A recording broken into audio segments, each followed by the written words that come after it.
Everyone, हरे कृष्णा सभी को। जैसा कि आप सबको पता है कि हम रेलवे आरआरबी एनटीपीसी को टारगेट कर रहे हैं और इसको एसएससी वाले भी कर सकते हैं। अगर आपको ऐसा लग रहा है कि आपका प्री एग्ज़ाम हो जाएगा तो आप इसको टारगेट मत कीजिए, आप अपने मेंस की प्रिपरेशन कीजिए, उस पर फोकस कीजिए।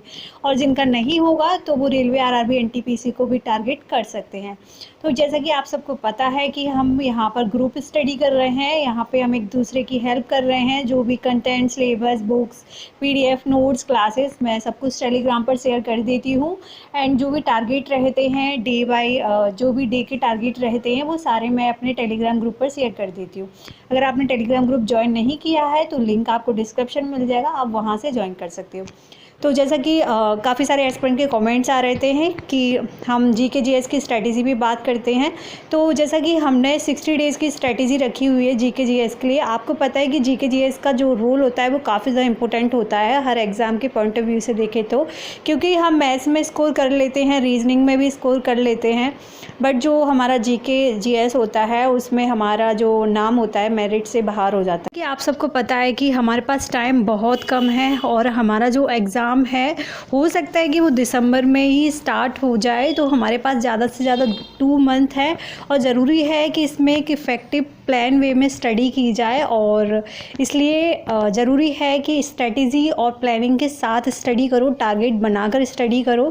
इस तरीके से देखना है कि किस तरीके से हम 2 मंथ में अपना सिलेबस कंप्लीट कर सकते हैं, जिससे बाद में रिग्रेट ना हो कि हमें जिस सब्जेक्ट को ज़्यादा टाइम नहीं देना है, टॉपिक्स को टाइम नहीं देना, उसको टाइम दे देकर हमने काफ़ी ज़्यादा टाइम वेस्ट कर दिया अपना। फिर बात कर लेते हैं हम अपनी 60 डेज़ की स्ट्रेटजी पर कि हम किस तरीके से जनरल अवेयरनेस को कंप्लीट कर सकते हैं इन 2 मंथ में।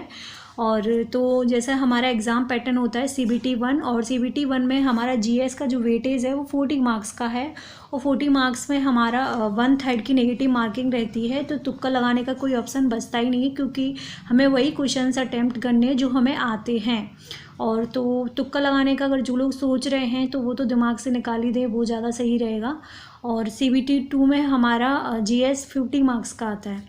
तो अब हम बात करते हैं कि हमारे कौन कौन से इंपॉर्टेंट सब्जेक्ट हैं जहाँ से सबसे ज़्यादा क्वेश्चंस पूछे जाते हैं। तो हमारा जो स्टैटिक जीके है वहाँ से सबसे ज़्यादा क्वेश्चंस आते हैं। एंड फिर हमारा इंडियन इकोनॉमी है, Indian polity, science, Indian geography and world geography, current affairs से, हिस्ट्री से, इनसे हमारे क्वेश्चंस पूछे जाते हैं। पर जो कुछ इम्पोर्टेंट टॉपिक्स हैं उन पर मैंने स्टार लगा के रखा हुआ है। तो इम्पोर्टेंट टॉपिक्स में हमारा सबसे पहले आता है स्टैटिक जीके। स्टैटिक जीके में हमारा आता है आर्ट एंड कल्चर, और जिसमें हमारा फेस्टिवल, डांस, म्यूजिक, पेंटिंग, तो ये काफ़ी इंपॉर्टेंट टॉपिक्स हैं हमारे आर्ट एंड कल्चर के, जिनसे क्वेश्चंस पूछे ही जाते हैं। और भी टॉपिक्स हैं वो भी हैं, लेकिन ये सबसे ज़्यादा इंपॉर्टेंट हैं जिनको करना मस्ट ही है।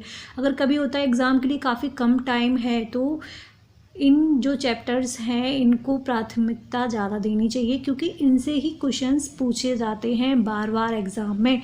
इतने ईयर से एग्ज़ाम हो रहे हैं तो इनसे ही काफ़ी सारे क्वेश्चंस हैं जो एग्ज़ाम में पूछे गए हैं। अगर आप प्रीवियस ईयर क्वेश्चंस को लेकर बैठोगे वहाँ से आपको सब कुछ पता चल जाएगा कि आर्ट एंड कल्चर में किस चैप्टर से क्वेश्चंस आ रहे हैं। एंड हमारा बुक्स एंड ऑथर्स, जो कि हमारी नेशनल बुक्स होती हैं एंड इंटरनेशनल बुक्स होती हैं, उन सब के बारे में पढ़ना होता है, वहाँ से क्वेश्चंस आते हैं। एंड इम्पोर्टेंट डेज़, ये हमारा पूरा स्टैटिक जीके का ही पार्ट है। तो इसमें हमारा important days, international organization and famous personalities, sports, awards वाला टॉपिक अभी हमने टारगेट में कंप्लीट भी किया था। तो ये जो हमारे इम्पोर्टेंट स्टैटिक जीके के इम्पोर्टेंट टॉपिक्स हैं जहाँ से क्वेश्चंस मस्ट है कि पूछे ही जाएंगे। एंड और भी टॉपिक्स हैं, बट ये सारे जो हैं वो काफ़ी ज़्यादा इम्पोर्टेंट है, इसलिए मैंने इन पर स्टार मार्क भी लगा रखा है। बाद हमारा इकोनॉमी है, और इकोनॉमिक में हमारा इंडियन इकोनॉमिक के बारे में पूछा जाएगा। और इसके जो इम्पोर्टेंट टॉपिक्स हैं वो मैंने सारे यहाँ पे मेंशन किए हुए हैं। यहाँ से काफ़ी सारे क्वेश्चंस हैं वो यहीं से पूछे जाते हैं, जो कि हमारे इकोनॉमिक के इम्पोर्टेंट टॉपिक्स हैं। ये economic planning, 5 year plans and NITI Aayog, money and banking, international organization, budget and inflation, major, schemes, report and index. अगर आप यूट्यूब पर सिर्फ एक टॉपिक डालकर सर्च करो economic planning, 5 year plans and NITI आयोग, तो आपको बहुत सारी क्लासेस मिल जाएंगे। आप एक एक टॉपिक को डालकर यूट्यूब पर सर्च करके भी पढ़ सकते हो। मनी एंड बैंकिंग का डाल के देखो, फिर एक क्लास इसकी भी आ जाएगी, इंटरनेशनल ऑर्गेनाइजेशन देखो। तो इन सब की आप एक एक क्लास सबकी आप एक बार यूट्यूब पर सर्च करके अच्छे से पढ़ो, तो भी आपको काफ़ी ज़्यादा अंडरस्टैंडिंग हो जाएगी इन सारे टॉपिक के बारे में। अगर आपको नहीं पता है कि मनी एंड बैंकिंग में क्या होता है, इंटरनेशनल ऑर्गेनाइजेशन कौन सी होती हैं, क्या होती हैं, बजट क्या होता है, इन्फ्लेशन क्या होता है, मेजर स्कीम्स कौन सी हैं। मेजर स्कीम्स वो होती हैं जो गवर्नमेंट या स्टेट के थ्रू चलाई जाती हैं, जो काफ़ी सारी होती हैं स्कीम्स। जैसे कि अगर हम बात करें, हमारे एनवायरनमेंट के लिए भी होती हैं, और रोज़गार के लिए, या फिर की शिक्षा के लिए होती है, या सफाई वगैरह करने के लिए। जो भी स्कीम्स होती हैं स्टेट भी चलाती है अपने राज्यों में, और सेंटर भी स्कीम्स को लागू करती हैं, आपने देखा भी होगा। एंड रिपोर्ट होते हैं, इंडेक्स होते हैं, तो ये सारी चीज़ें आप कर सकते हो। एंड हिस्ट्री में हमारा मिडिवल इंडिया है हमारा, हम लास्ट में इसको करेंगे जब हमारा ancient India and modern India हो जाएगा। इसमें सबसे ज़्यादा हिस्ट्री में जो इम्पोर्टेंट है वो हमारा है मॉडर्न इंडिया। मॉडर्न इंडिया से काफ़ी सारे क्वेश्चंस मॉडर्न इंडिया से ही पूछ लिए जाते हैं। अब ये तो कंफर्म नहीं कह सकते, हो सकता है इस बार का पैटर्न थोड़ा बहुत चेंज हो जाए कि मिडिवल इंडिया से क्वेश्चंस इतने नहीं पूछे जाते, ये तो कंफर्म है। एंड एंशिएंट इंडिया हमारा और मॉडर्न इंडिया काफ़ी ज़्यादा इंपॉर्टेंट है। तो और ये बात तो सच है कि मॉडर्न इंडिया बहुत ज़्यादा इंपॉर्टेंट है, और यहाँ से भी ये सारे जो इम्पोर्टेंट टॉपिक्स हैं यहाँ से क्वेश्चंस पूछे जाते हैं। तो जो भी इम्पोर्टेंट टॉपिक्स हैं मॉडर्न इंडिया के, ये पूरा हम लूसेंट से कवर कर रहे हैं। टारगेट में भी मैं बोलती हूँ कि हमें लूसेंट इस पेज नंबर से ये वाला कंप्लीट करना है। अभी हमने किया था द रिवोल्ट ऑफ 1857, ये भी किया है, political, social and economic development. तो ये सभी हमें करने हैं।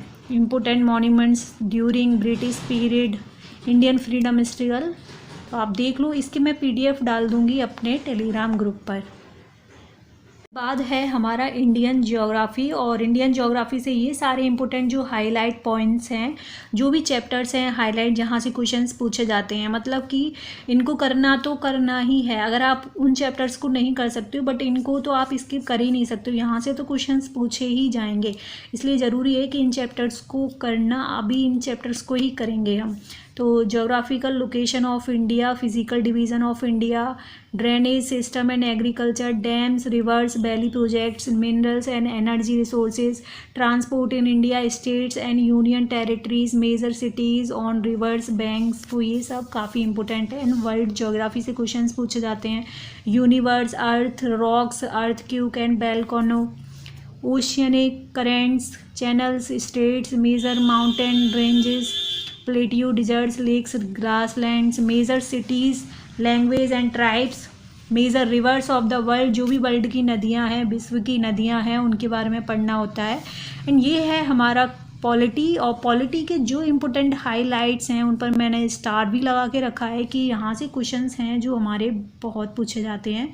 एंड ये जो हमारा इम्पोर्टेंट है, तो सबसे पहले जैसे कि हमारा ये सारे आप देख लो आर्टिकल्स हैं, source of India, constitution and fundamental rights, DPSP, fundamental duties, president, parliament, judiciary, panchayati raj. तो फिर हमारा constitutional amendments, emergency, attorney general of India, controller and auditor general of India.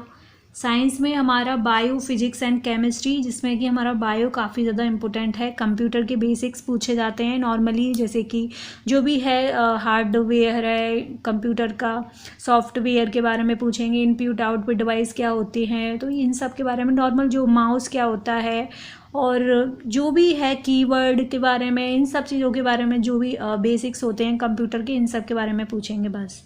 And अब हमारी स्ट्रैटेजी क्या रहेगी कि हम 60 डेज़ में किस तरीके से पढ़ सकते हैं। तो हिस्ट्री में देखिए हम कर सकते हैं कि हम 10 डेज़ हिस्ट्री को दे दें, या फिर तो 12 डेज़ में हो जाएगी।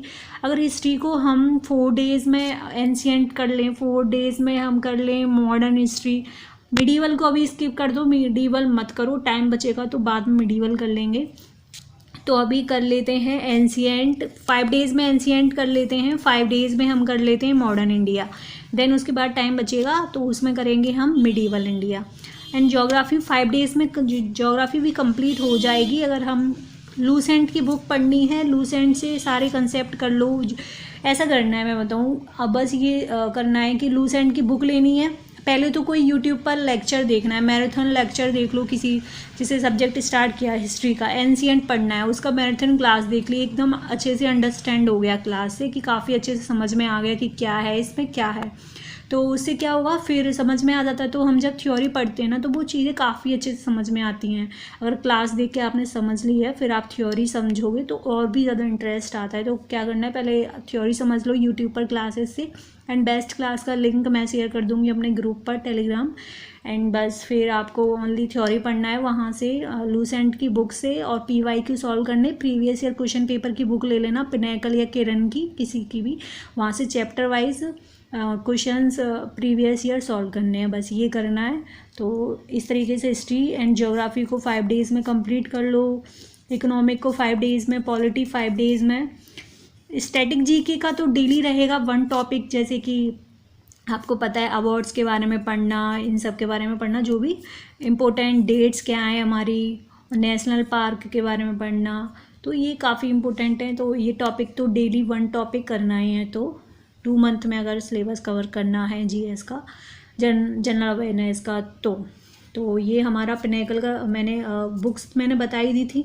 साइंस हमारा 15 डेज़ लगेगा, अगर हम 5 डे में अपना बायो कर लेंगे, फिर 5 डे में केमिस्ट्री, 5 डे में हमारा फिजिक्स। तो इस तरीके से हमारे 15 डेज़ में क्या हो जाएगा, साइंस कवर हो जाएगा। एंड बुक मैंने बताई है लूसेंट। साइंस के लिए मैंने स्पेशल बुक बताई है कि ये तो 9th एंड 10th की खुद सिलेबस में मेंशन किया हुआ है कि NCERT CBSE की 9th-10th तक की, 9th-10th की जो है साइंस, वही पूछी जाएगी एग्ज़ाम में। तो हमें तो बेसिक ही पढ़ना है, बेसिक होती है जो साइंस, वही पढ़ना है 9th एंड 10th की, जिसमें हमारा बायो काफ़ी ज़्यादा इंपॉर्टेंट है। और बायो में आपको पता ही है, बॉडी के बारे में पढ़ना, प्लांट के बारे में पढ़ना, एंड जो भी बॉटनी होता है उसमें सबके बारे में पढ़ना होता है। तो ये हमारा बायो काफ़ी इंपॉर्टेंट हो जाता है। बायो करो पहले, bio and then physics, chemistry, इस तरीके से 15 डेज़ में साइंस का सिलेबस कंप्लीट। हर दिन एक 2 आवर एक सब्जेक्ट को दे दो, बस 5 डेज़ में कंप्लीट। एंड थ्योरी करना है, फिर PYQ सॉल्व करने हैं। तो इस तरीके से हम 60 डेज़ में अपना सिलेबस कवर कर सकते हैं। मैंने टाइम बता दिया है कि सब्जेक्ट को कितना, एंड डेली हमें अगर देखें, अगर इस तरीके से सब्जेक्ट कंप्लीट करना है तो 2 आवर तो देने पड़ेंगे, एक सब्जेक्ट को 2 आवर देने पड़ेंगे। 2 आवर तो ओनली थ्योरी में देना पड़ेगा, क्लास तो अलग कंप्लीट करनी पड़ेगी, क्लास भी देखनी है, फिर थ्योरी करनी है, आराम से हो जाएगा। देखो लास्ट में मैं ये बता देती हूँ फाइनली कि हम 60 डेज़ में किस तरीके से कवर कर सकते हैं कि हमारा जो सिलेबस है वो कवर हो जाए। हिस्ट्री है हमारा, तो इसमें हमारा इंडियन हिस्ट्री के बारे में पढ़ना है, और वर्ल्ड हिस्ट्री के बारे में एग्ज़ाम में नहीं पूछा जाएगा, वर्ल्ड हिस्ट्री से क्वेश्चंस नहीं आएंगे। तो हिस्ट्री में हमें अपना इंडियन हिस्ट्री कवर करना है, एंशिएंट और मिडीवल एंड मॉडर्न। तो हम कर सकते हैं 15 डेज़ में। 5 डेज़ में एक हमने टॉपिक लिया अपना, 5 डेज़ में हमने एंशिएंट किया, 5 डेज़ में मॉडर्न, 5 डेज़ में मिडीवल इंडिया। तो इस तरीके से हमारा 15 डेज़ में हिस्ट्री कंप्लीट हो जाएगा। बस एक बार उठाना है कि जब तक एंशिएंट हिस्ट्री कंप्लीट नहीं हो जाती, जब तक मॉडर्न हिस्ट्री स्टार्ट नहीं करनी है या मिडीवल हिस्ट्री स्टार्ट नहीं करनी है। एंड साइंस में हमारा 15 डेज़ में हो जाएगा, बट इसमें ऐसा ही करना पड़ेगा, 5 डेज़ में बायोलॉजी, 5 डेज़ में फिजिक्स, 5 डेज़ में केमिस्ट्री। तो इस तरीके से हमारा साइंस भी कवर हो जाएगा। और ज्योग्राफी की बात करें, ज्योग्राफी में हमारा इंडियन ज्योग्राफी भी पूछा जाता है एंड वर्ल्ड ज्योग्राफी भी पूछा जाता है। तो इंडियन ज्योग्राफी को हम 5 डेज़ में कंप्लीट कर सकते हैं, एंड 5 डेज़ में हमारा वर्ल्ड ज्योग्राफी भी कंप्लीट हो जाएगा। एंड इकोनॉमिक भी हमारा 5 डेज़ में कंप्लीट हो जाएगा, एंड पॉलिटी भी 5 डेज़ में हो जाएगा, क्योंकि इनमें इतने ज़्यादा टॉपिक नहीं है कि इनको काफ़ी ज़्यादा टाइम लगे। अगर आप कंसिस्टेंसी से अच्छे से टाइम दे के पढ़ोगे तो हो जाएगा ये कंप्लीट। एंड स्टैटिक जीके में तो हमें डेली 1 टॉपिक अपना कंप्लीट करना पड़ेगा। एंड लास्ट हमारे पास 10 डेज़ बच रहे हैं, इसमें फिर हमारा कंप्यूटर भी बचेगा। तो इसमें हम क्या करेंगे, 5 डेज़ में हमारे कंप्यूटर भी कंप्लीट हो जाएगा। होपफुली गाइस आप सबको वीडियो अच्छी लगी हो, एंड जो भी क्लासेस हैं, बेस्ट क्लासेस RRB NTPC के लिए मैं अपने टेलीग्राम ग्रुप पर शेयर कर दूंगी, तो आप टेलीग्राम ग्रुप को ज्वाइन कर लेना। एंड हमारी टारगेट सीरीज मैंने पूरी रेलवे RRB NTPC का जो भी पूरा सिलेबस है उसकी PDF मैंने अपने टेलीग्राम ग्रुप पर शेयर कर दी है, वहाँ से जाके आप सिलेबस भी पूरा डाउनलोड कर सकते हो।